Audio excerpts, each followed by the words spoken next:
ہر زمانہ اپنے دور کا جدید زمانہ ہی ہوتا ہے، مگر وقت کے انتخاب کا معیار انتہائی کڑا ہے۔ زمانہ ہر بات کو اپنی یادداشت کا حصہ بنانا گوارا نہیں کرتا، خالی معلومات کے نکاروں پر تو کان ہی نہیں دھرتا۔ زمانہ تو دور کی بات ہے، آج کا انسان ہی ایک دن پرانی معلومات پر وقت ضائع کرنا پسند نہیں کرتا۔ مگر تاریخ میں کچھ کام ایسے ہیں جو صدیوں پہلے کی طرح آج بھی ویسے ہی مہک رہے ہیں۔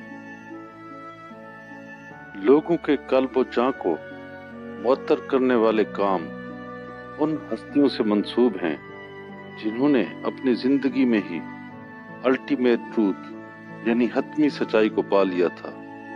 وہ ہستیاں سچ سے جڑ کر ٹائم اینڈ سپیس، زمان و مکان سے ماورا ہو چکی ہیں۔ ایسی ہستیوں کا کام، نام اور کلام امر ہو گیا ہے۔ ان ہستیوں کے کام پہ مبنی یہ چند ایپیسوڈ آپ کی خدمت میں پیش ہیں۔ اس بیانیے میں ان پر اسرار ہستیوں کے ساتھ مل کر پر اسرار جہانوں کی سیر کی گئی۔ دور جدید کے انسان نے ماضی کی پر اسرار ہستیوں کے ساتھ یہ سیر کیسے کی؟ وہ اندیکھے نادیدہ جہاں کیسے تھے؟ دور جدید کے انسان نے اس وجدانی مسافت سے اپنے آج کو کیسے ہم آہنگ کیا اور پھر اپنے اس معلوم سے اپنی زندگی میں کیسی کیسی خوبصورتیاں پیدا کی۔ آئیے اس وجدانی سیر کا اب آغاز کیے لیتے ہیں۔ خدا کائنات میں نہیں بلکہ یہ کائنات خدا میں بستی ہے۔ خوشبو پھول کے اندر بھی ہے اور بہر بھی۔ اسلام آباد کے مضافات بنی گالہ میں منعقد ہونے والے جشن کی مثال بھی کچھ ایسے پھول کے جیسی تھی۔ لیونگ آرٹ فن حیات نامی ادارے کے وسیع و عریض آستان نما کمپلیکس میں ایک تقریب جاری تھی۔ دلکش پروگرام کی موسیقی، دھمال نما رقص کی تھرتھراہٹ اور شرکا کی مترنم آواز سے پیدا ہونے والا ارتعاش قرب و جوار کے ساتھ ساتھ کمپلیکس میں بھی اثرات ڈال رہا تھا۔ جوان سال لڑکے لڑکیاں جدید پیرہن اوڑھے محو رقص تھے۔ کچھ لوگ اس جدید آستاں کے ننگے فرش پر ہم جولیوں کے ساتھ بے تکلفی سے بیٹھے تھے۔ ادارے کی سربراہ میڈم حال میں آنے والے نئے مہمانوں کو گلے مل کر ان کے سر پیشانیوں اور گلوں پر شفقت بھرے بوسے دے کر انہیں خوش آمدید کہہ رہی تھی۔ میڈم گزشتہ 6 ماہ سے اپنے ادارے لیونگ آرٹ کی افتتاحی تقریب منعقد کرانا چاہتی تھی، مگر ہر بار یہ تقریب کسی نہ کسی وجہ سے تعطل کا شکار ہو جاتی۔ آج تو وہ بہت خوش تھی، آغاز کار آخر ہو ہی گیا تھا۔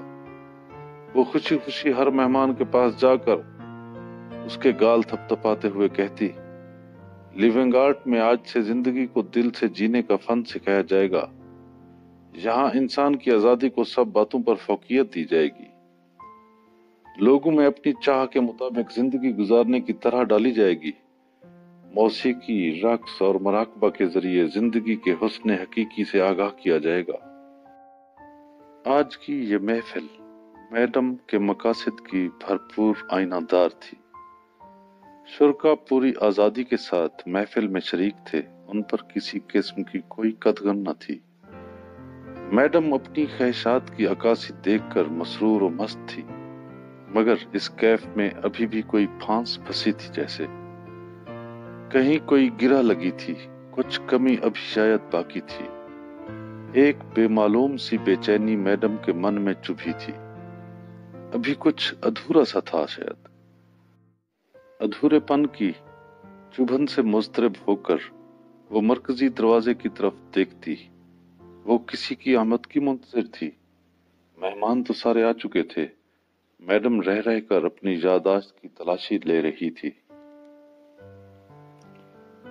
शायद कोई अहम दोस्त रह ही न गया हो, मगर सब दोस्त अहबाब और चेले नुमा तालिब तो मौजूद थे। फिर ये किसका इंतजार था? कौन सी नादीदा हस्ती रह गई थी जिसने मैडम के ख्याल को अपने दम का आसिर किया हुआ था? मैडम को कुछ सुझाई न दिया, क्योंकि ऐसी कोई हस्ती उसकी सबका जिंदगी के औराक में न थी। मन की बेकरारी अब बाकायदा जहर होने लगी थी। वो इत्मीनान से कहीं बैठ ही नहीं पा रही थी। फिर अचानक मैडम की निगाहें दाखिली गुजरगाह की तरफ उठी। चंद सानिये नए आने वाले चेहरों को तकती रही। ये 7 लोगों का ग्रुप था। इनमें से 5 लोगों को तो वो जानती थी। ये उसके तालिब ही थे, उसके शागिर्द थे, उसे अपना गुरु और मास्टर मानने वाले। मगर उनके पीछे उसे 2 अजनबी चेहरे नजर आए। वो शायद उन्हीं 2 नए चेहरों को देखकर चौंकी थी। उसका दिल उनकी तरफ देखने को मचला। दूसरे दोस्तों को मिलते हुए वो किन अखियों से उन्हीं दोनों की तरफ देखती रही। उनमें से एक जवां साल और दूसरा कदरे मुतजाद हुलिये का दरवेश था। दराज सफेद जुल्फें और स्याह सफेद रीश से वो पुख्ता उम्र का कोई फर्द नजर आ रहा था, मगर उसके चेहरे पर बच्चों जैसी बेनियाजी की चमक थी। बुढ़ापे और बचपन की दोनों अलामतें बायक वक्त नुमायां थी। किसी झिल मिलाने वाली पोस्टल कार्ड की तस्वीर की तरह उसके चेहरे पर फोकस करने में मैडम को दिक्कत महसूस हो रही थी। वो इस दरवेश के बुजुर्गाना खद्दो-खाल पर गौर करती तो चेहरा झिलमिलाता हुआ किसी बच्चे का रूप धार लेता, और अगर वो बच्चे की छवि को देखती तो यकलख्त बुजुर्गी छलकने लगती। चेहरे के इस दोहरेपन ने मैडम को कंफ्यूज कर दिया। वो जवां साल दूसरे साधु की तरफ मुतवज्जे हुई। नवखेज साधु ने गहरे गुलाबी रंग का फिराक और सर पर स्याह दस्तार सजा रखी थी। नौजवान साधु ने मुख्तसर तारुफ कराते हुए कहा, मुझे माधु कहते हैं। माधु के बाद मैडम फिर दोहरे चेहरे वाले दरवेश की तरफ बढ़ी और दरवेश के दोनों हाथों को अकीदत से थाम लिया। हाथों को थामते ही यकलख्त एक मुकद्दस शरीर की ठंडी लहर मैडम के जिस्म और जान में सरायत कर गई। वो इस लम्ह से अलग नहीं होना चाहती थी, मगर दरवेश उसके हाथों को थपथपाता हुआ महफिल की तरफ बढ़ गया। मैडम को हर सू एक खफीफ सा इर्ताश महसूस हुआ। अब मालूम नहीं ये इर्ताश मौसीकी की बाज़गश्त था या फिर उन दरवेशों की आमद नागहां का आकाश। मैडम का दिल इस अरताश का संगम बना था। लिविंग गार्ड के अंदर भी और बहर की फजा में ये सरसराहट फैली थी, गोया किसी चंबेली के फूल की मानद खुशबू फूल की जिरा में भी महक रही थी और बहर फजा में भी रची बसी थी। मैडम किसी अनदेखे जहां से मौसूल होने वाले गैबी इशारों के बंधन में बंधी साधुओं के ताक़ुब में महफिल की तरफ बढ़ गई। महफिल सजी थी और पूरी महफिल मादा से मावरा होने के लिए कोशां थी, क्योंकि मादा से मावरा हर शय रूह है। वो मादा से कटकर पुर्रूह होना चाहते थे। शुरका मस्तवार फकीरों की तरह फर्श पर बैठे थे। वो यहाँ सच्ची मुसरत की तलाश में आए थे, मगर उनके चेहरे अभी ऐसी किसी खुशी के आसार से दूर थे। वो सच्ची मुसरत को ज़हनी कोशिशों से हासिल करना चाह रहे थे, मगर ऐसा होना अबस था। सच्ची मुसरत तो मन में बिना थी और अभी उनकी वहां तक रसाई नहीं थी। फिर बैठे बिठाए इस नारसाई ने उनकी चाराजोई की और उन्हें 2 दरवेशों से मिला दिया। उन्हें इन दरवेशों में कोई नाकाबिले बयां करिश्मा महसूस हुआ। उन्हें कुछ समय पहले वाला अपना बोझलपन भी भूलता जा रहा था। माधु को महफिल के बीच बिठा लिया गया और दरवेश खामोशी को समात बनाए सर निवाड़े एक कोने में जा बैठा। महफिल जारी सारी रही। दरवेश ने कुछ ही देर बाद चाय के एक कप की फरमाइश की, मगर उनके साथ आने वाले दोस्त चाय की फरमाइश पूरी करने से कासिर थे, क्योंकि वो खुद भी मेहमान थे। वो अभी सोच ही रहे थे कि मैडम पुरमस्त अंदाज में उनके करीब पहुंची और जो ही दरवेश को देखा, बिना सोचे समझे उसके सामने दोजानू बैठ गई और अकीदत से कहा, मैं गुज़िश्ता 6 माह से इस प्रोग्राम का आगाज करना चाह रही थी, इनॉग्रेशन चाह रही थी। खुदा खुदा करके आज ये मुबारका सर हुआ और उधर से आप लोग तशरीफ ले आए। अगर मुझे आपकी आमद का पता होता तो मैं इससे कहीं पहले प्रोग्राम का आगाज करके आपका दीदार कर चुकी होती। दरवेश चंद लम्हे चुपचाप बैठा रहा, फिर वो मानी खेज अंदाज में बोला, आप शायद ऐसा कर लेती, मगर ऐसा होना नहीं था। इस होने को आज ही होना था। आप जानती हैं भला क्यों? दरवेश ने मैडम को जवाब देते हुए सवालिया नजरों से देखा। नहीं साईं जी, मैडम ने धीमे से कहा। अच्छा, आप इस नहीं को कम कम इस्तेमाल किया करें। नहीं नफीपन है, ये नफीपन असबात नहीं होने देता, मिलने नहीं देता, विसाल से दूर रखता है, इंसान को अपने ही खोल में बंद रखता है, इंसान की अनानियत को मजबूत करता है। नहीं की बजाय क्या होना चाहिए, ये आपके हिस्से की सोच विचार है। दरवेश ने तो लफ्ज नहीं को ही मौजूद सुखन बना लिया था। वो मैडम से कह रहा था कि आप खुद ही नहीं के इस्तेमाल से पहले रुककर सोच विचार कर लिया करें।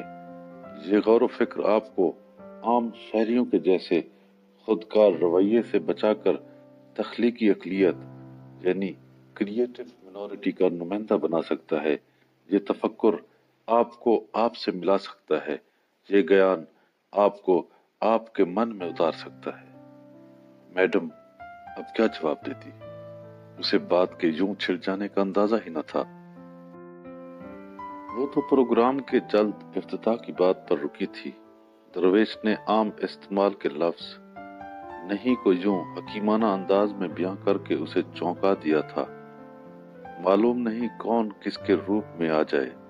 दरवेश ने फिर से बात करते हुए कहा, आप प्रोग्राम को फकत आज से पहले कैसे शुरू कर सकती थी? लफ्ज नहीं की जगह अब लफ्ज कैसे आ गया था? कैसे का लफ्ज एक सवालिया लफ्ज था। ये इल्मी जुस्तजू का इजहार था, जबकि नहीं एक गैर इल्मी लफ्ज है और इसमें कतईयत है, और ये कतईपन है ही नहीं। दरवेश ने अपना सवाल दोहराया, आप जानती हैं कि आप ये प्रोग्राम फकत आज ही मुनक्किद कर सकती थी। इससे आगे शायद। दरवेश ने पुरकारी से शायद के आगे नहीं कहने की बजाय डैश डैश का तासुर देते हुए चुप साध ली। मैडम हाँ और ना के बीच में फंसी सर को गैर वाज़े सी जुम्बिश देने लगी। दरवेश ने कहा, दर हकीकत आपने ठीक कहा था।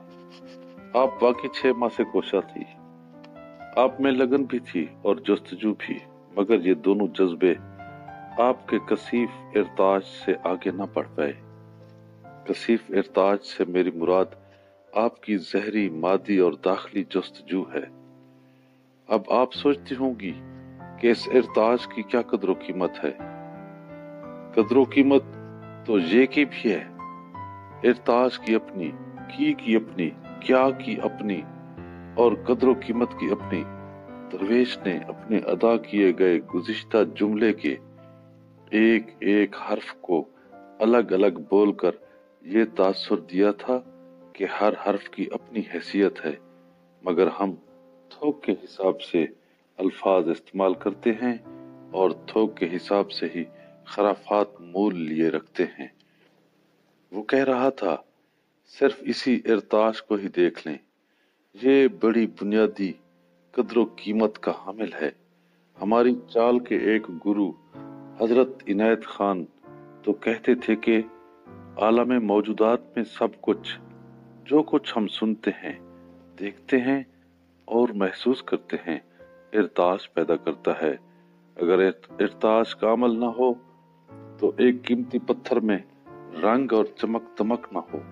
ये इर्ताश ही है जो दरख्तों को उगाता है, फलों में रस पैदा करता है और कलियों को चटकाकर फूल बनाता है।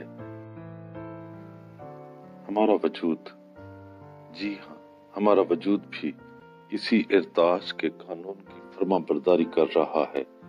ना सिर्फ हमारा तबई जिस्म बल्कि हमारी फिक्र और एहसासात भी इसी कानून के पाबंद हैं। दरवेश ने मैडम से कहा, आपकी लगन और जुस्तजू भी इसी इर्ताश का नतीजा थी, मगर वो इर्ताश कसीफ और मादी थी। यही कसाफत वाला इर्ताश आपके इरादे की तकमील में रुकावट बन रहा था। आप चाहते हुए भी अपना प्रोग्राम पहले मुनक्किद ना कर सकी। आप अपने इरादों के बार बार टूटने से मायूस हुई। इसी मायूसी ने आपके इर्ताश की कसाफत को निथारा, इर्ताश को पाक किया और उसे लतीफ इर्ताश में ढाल दिया। लतीफ इर्ताश को रोशनी की तरह करीब करीब साफ किया और रोशनी की इस पुरइसरार हालत ने आपके प्रोग्राम में हायल रुकावटें दूर कर दी। मुज़ाहिर फितरत को आपका हम नवा बनाया और चीजें आपकी दस्तरस में आ गईं और यूं आज आप अपने जारी और सारी प्रोग्राम के बीच मौजूद हैं और एक एक लम्हा जी कर गुजार रही हैं। लिविंग आर्ट यानी वक्त को लिफ्ट करने के फन से जुड़ी बैठी हैं। इस फन का आप अमली इजहार बन गई हैं। मैडम की सांसें तेज हो गईं। उसके इदारे लिविंग आर्ट को यूं गुफ्तार से अमली जामा भी बनाया जा सकता था। मैडम को अंदाजा न था। मैडम ने अकीदत से अपने दोनों हाथ दो रुखे दरवेश के सामने जोड़ दिए।